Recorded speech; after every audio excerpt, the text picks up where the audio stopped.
Hello students, in continuous to the previous lecture regarding the quantum mechanics that we have started, जिसमें हमने discuss किया था कि quantum mechanics कैसे आया और what was the reason behind the evolution of the quantum mechanics.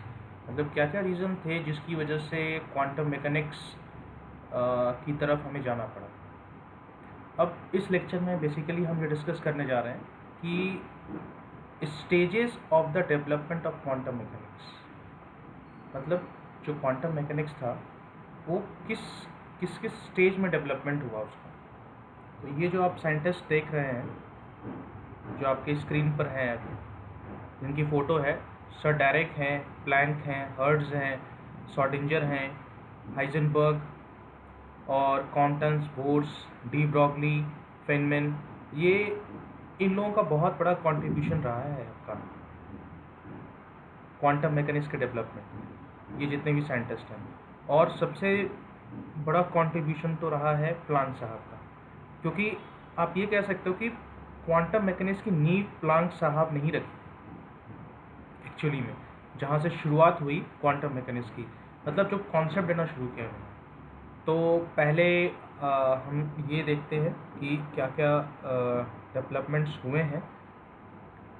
तो basically आपके सिलेबस में इन्हीं साइंटिस्ट की थ्योरीज़ हैं और इन्हीं साइंटिस्ट के थ्योरीज़ के बारे में हम आगे पढ़ेंगे भी।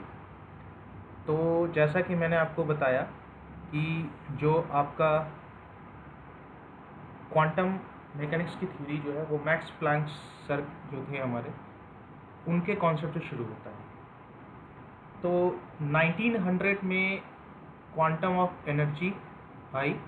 बेसिकली क्या था, 1900 में प्लांक साहब ने एक पेपर प्रोड्यूस किया था आपका, जिसमें उन्होंने ब्लैक बॉडी रेडिएशंस के बारे में बताया था, जिसके बारे में हम लोग को पढ़ना भी है सिलेबस में।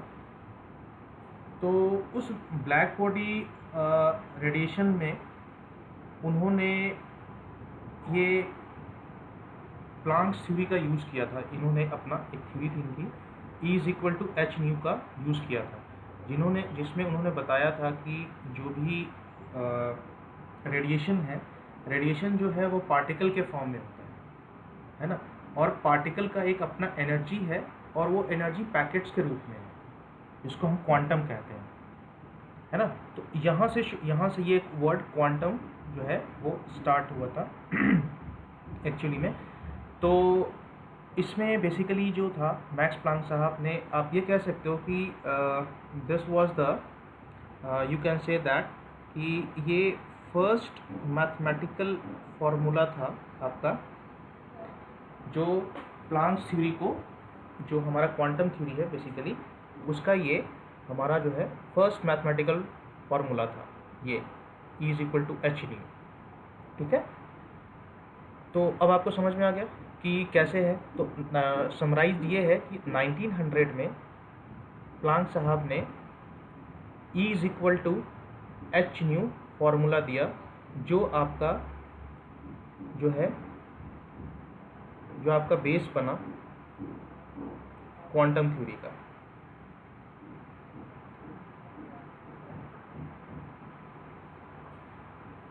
अब ये मैथमेटिकल फार्मूला अब आगे की जो साइंटिस्ट थे उन्होंने यूज़ किया और एक्सप्लेन किया कि जो हमारे सब एटॉमिक लेवल पे फिनोमेना होते हैं, जो रिलेटिविस्टिक डोमेन, ये सारे चीज़ों को लेकर इन्होंने एक्सप्लेन किया। अब आगे हम देखते हैं कि अब आगे कौन कौन सी थ्योरी आई। तो एक तो हमें समझ में आ गया कि जो हमारा ये था प्लांक साहब का था। दूसरा जो था, जो वो था कि जो फोटो इलेक्ट्रिक इफेक्ट है ना, 1905 में एक्चुअली फोटो इलेक्ट्रिक इफेक्ट तो तो बहुत पहले गया था। मतलब कहने का ये मतलब है कि फोटो इलेक्ट्रिक इफेक्ट का जो एक्सपेरिमेंट है वो तो हर्ट्ज साहब ने 1887 में ही कर लिया था और बताया था।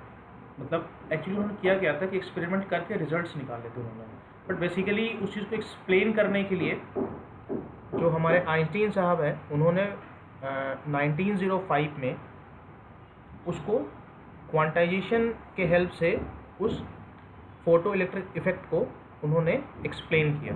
तो ये भी एक थ्योरी बनी, है ना, ये भी एक थ्योरी बनी।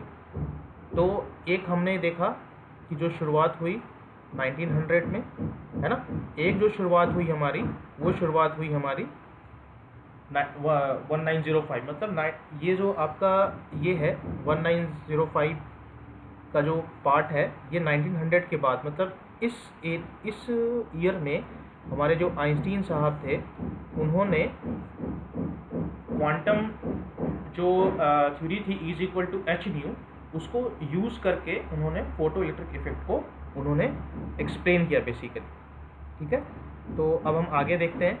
और फिर ये चीज़ जो है, और भी कई चीज़ें ऐसी थी जो सरप्राइजिंगली थी। अब जैसे एक है आपको 1913 में, है ना, जैसे आप स्क्रीन पे देख पा रहे हैं, ये जो है आपका 1913 में। ठीक है, तो 1913 में जो हमारे नील बोर साहब थे, उन्होंने जो रदरफोर्ड्स का जो एटॉमिक मॉडल था, है ना, उसमें कुछ शॉर्टकमिंग्स थी।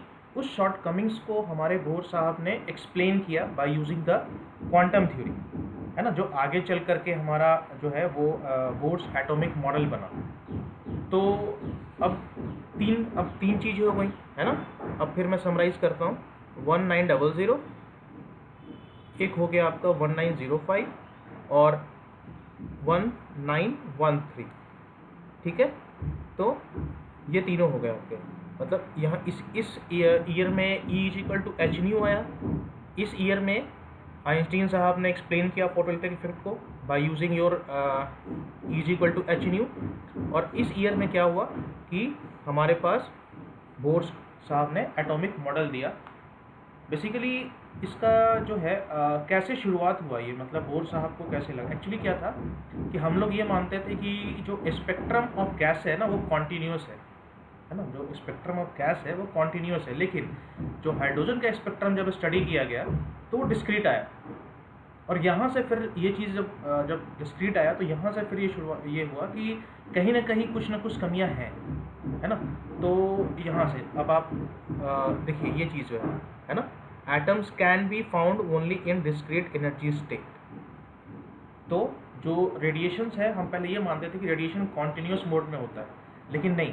जब क्वांटम थ्योरी अप्लाई किया गया और जब बोर साहब ने देखा, उसको उस चीज़ को एक्सप्लेन किया कि नहीं, जो एनर्जी है वो क्वांटाइज फॉर्म में है, लाइंस हैं, कॉन्टिन्यूस नहीं है, डिस्क्रीट लाइंस हैं, है ना। और फिर एटॉमिक स्टेबिलिटी और एटॉमिक स्पेक्ट्रोस्कोपी को यूज़ करके फिर उसको एक्सप्लेन किया गया।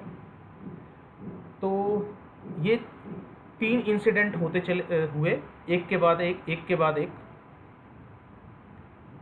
और जो हमारा जो क्वांटम का जो कॉन्सेप्ट है वो बढ़ना शुरू हुआ। ठीक है, अब एक हमारा एक उसके बाद दूसरा नेक्स्ट चीज़ हुआ हमारा 1923 में, जिसमें कॉम्पटन साहब ने स्कैटरिंग फेनोमेना को एक्सप्लेन किया। अब क्या क्या इन्होंने, बेसिकली मैं बताता हूँ आपको। कॉम्पटन साहब ने एक एक्सपेरिमेंट किया। इसमें उन्होंने क्या किया कि उन्होंने एक्सरे को इलेक्ट्रॉन के ऊपर इंसिडेंट कराया, है ना। जो हमारा एक्सरे है, एक्सरे लाइट है, उसको इलेक्ट्रॉन के ऊपर उन्होंने फॉल कराया।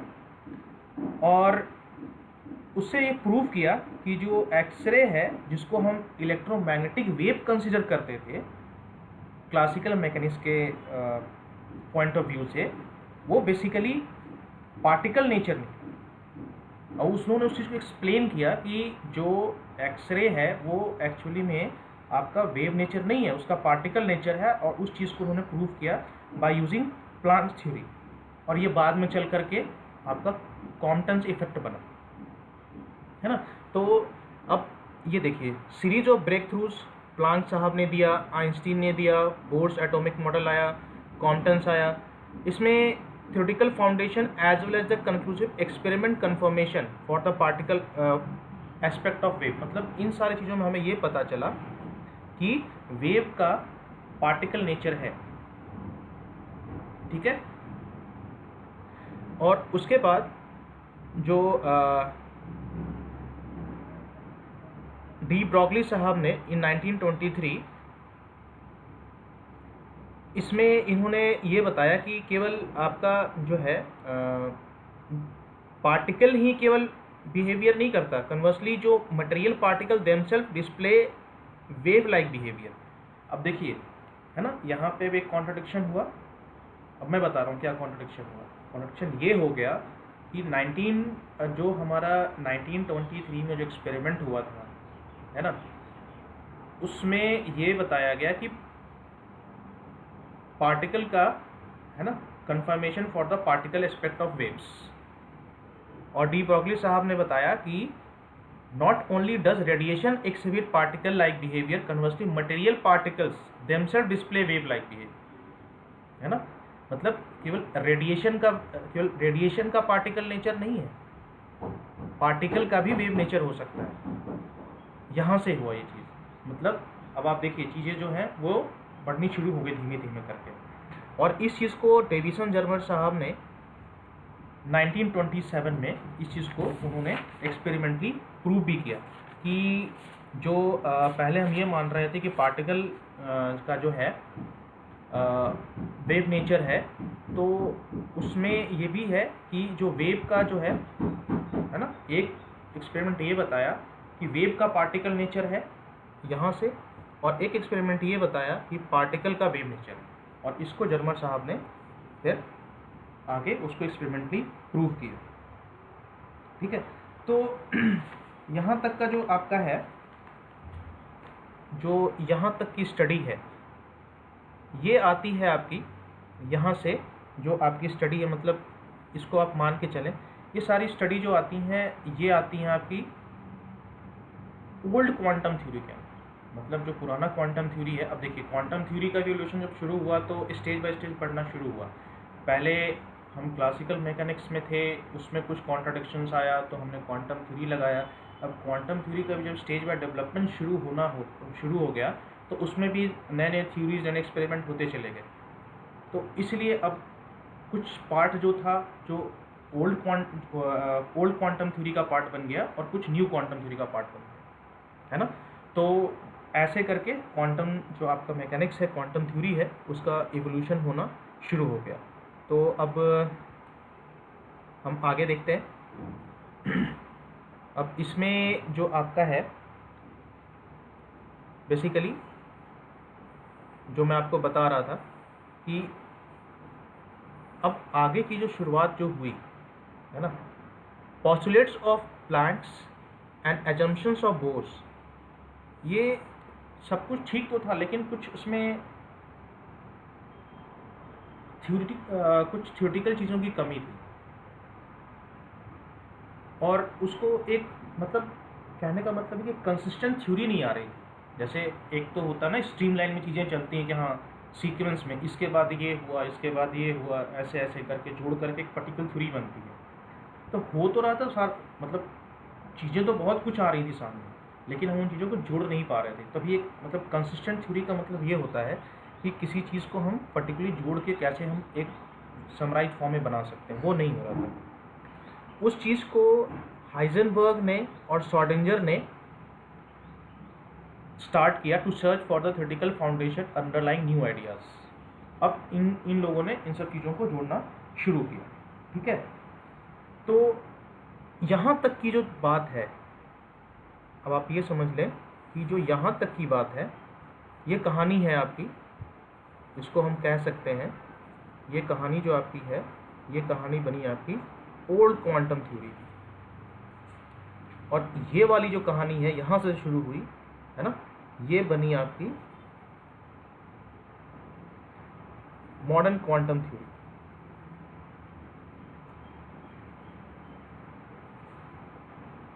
अब आया समझ में कि ये चीज़ें जो यहाँ तक रह गई, ये तो मतलब समराइज में कर देता हूँ एक बार फिर से।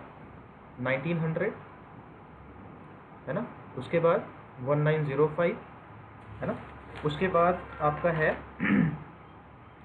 1913 जिसमें आपका बोर साहब ने अपना बोर एटॉमिक मॉडल दिया। फिर आ जाइए आप 1923 में है ना, वहाँ पे और यहाँ तक की जो चीज़ें हैं वो रही आपकी, कह सकते हैं आप, ओल्ड क्वांटम थ्योरी की। इसके बाद जो डेविसन जर्मर साहब ने जो चीज़ें एक्सपेरिमेंट करके बताया वो मॉडर्न क्वांटम थ्योरी का पार्ट बना। और आगे जो हमारे हाइजेनबर्ग जो हैं हमारे, और श्रोडिंगर जो है इन्होंने किया, ये आगे चल करके इनके आइडियाज़ जो हैं वो बने आपके मॉडर्न क्वांटम थ्योरी के पार्ट बेसिकली। तो इस तरीके से हमारा जो क्वांटम मैकेनिक्स है, इस चीज़ की शुरुआत जो है ऐसे हुई है। ठीक है, तो now we are on the edge to conclude our discussion. अब जो मैं आपको बता रहा था कि अब आप देखिए, जो मैंने आपको कहा वो यहाँ समराइज फॉर्म में लिखा हुआ है कि जो आपका 1925 है ना, builded the various experimental findings as the four postulates into refined quantum mechanics, को हम ओल्ड क्वांटम मैकेनिक्स के नाम से हम जानने लगे। ठीक है, और फिर आगे जो आपका था, जो हमने बताया आपको कि जो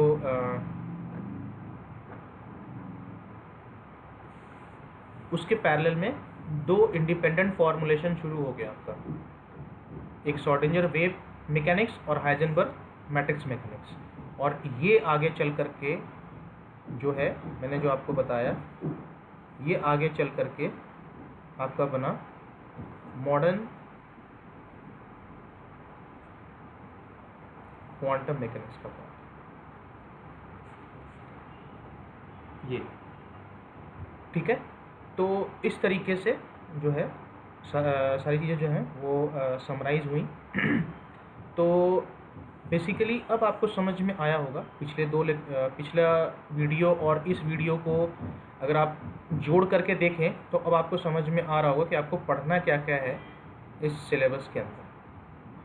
अब देखिए, पहले तो हमने ये एक्सप्लेन किया कि क्लासिकल मैकेनिक्स फेल क्यों हुआ, क्या रीज़न था। तो जो दो फेनोमेना जो था, एक रिलेटिविस्टिक डोमेन का फेनोमेना जो मैंने आपको पहले वाले वीडियो में बताया कि जब पार्टिकल या ऑब्जेक्ट की speed near to the speed of light हो जाती है, उस केस में आपका क्लासिकल मैकेनिक्स एक्सप्लेन नहीं कर पाता। एक्सप्लेन क्या नहीं कर पाता, उसके डायनामिक्स बिहेवियर को, मोर प्रिसाइजली, मतलब डायनामिक्स बिहेवियर होता है कि किस टाइम में कोई चीज़ कहाँ पर होनी चाहिए, ये है डायनामिक्स बिहेवियर। तो ये अनसर्टेन हो जाती है सॉरी। और ये जो है आपका दूसरा बताया मैंने आपको कि जो सब एटॉमिक लेवल पे, मतलब सब एटॉमिक डिस्टेंस लेवल पे जो चीज़ें होती हैं वो एक्सप्लेन नहीं कर पाया। उसके बाद हमें पढ़ना है फोटो इलेक्ट्रिक इफेक्ट, फिर ब्लैक बॉडी रेडिएशन क्या चीज़ होती है, कॉम्पटेंस इफेक्ट क्या चीज़ होता है, हाइजेनबर्ग प्रिंसिपल क्या है, और ये चीज़ें। देखिए, इन सारे टर्मिनोलॉजीज़ का यूज़ अभी हम लोगों ने इस वीडियो में कर रखा है। ठीक है, ब्लैक बॉडी रेडिएशन का भी वर्ड मैंने यूज़ किया था, फोटो इलेक्ट्रिक इफेक्ट आइंस्टीन साहब ने एक्सप्लेन किया उस चीज़ को, है ना। कॉम्पटेंस इफेक्ट का भी मैंने जिक्र किया आपसे, हाइजेनबर्ग का और श्रोडिंगर का, है ना, इसका मैंने जिक्र किया आपको, जो कि आप कह सकते हैं इसको, ये जो आपका है, ये आपका जो पार्ट बना, ये बना आपका मॉडर्न, ये जो आपका पार्ट बन गया, ये आपका पार्ट बन गया मॉडर्न क्वांटम मैकेनिक्स का। और ये सारे जो थ्योरीज आप समझ सकते हैं, ये है आपका पार्ट ऑफ ओल्ड क्वांटम।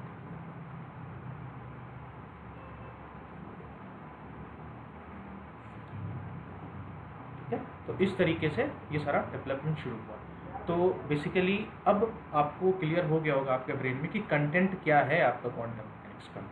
तो नेक्स्ट लेक्चर में हम लोग शुरू करेंगे, हमारा टॉपिक जो है आपका फोटो इलेक्ट्रिक इफेक्ट। हम समझने की कोशिश करेंगे कि फोटो इलेक्ट्रिक इफेक्ट है क्या। तो बेसिकली आपके पास कुछ आइडिया भी होगा कि क्या है। तो हम लोग बेसिकली शुरू करेंगे बेसिक आइडिया से, जो आप लोग पढ़ रखे हो।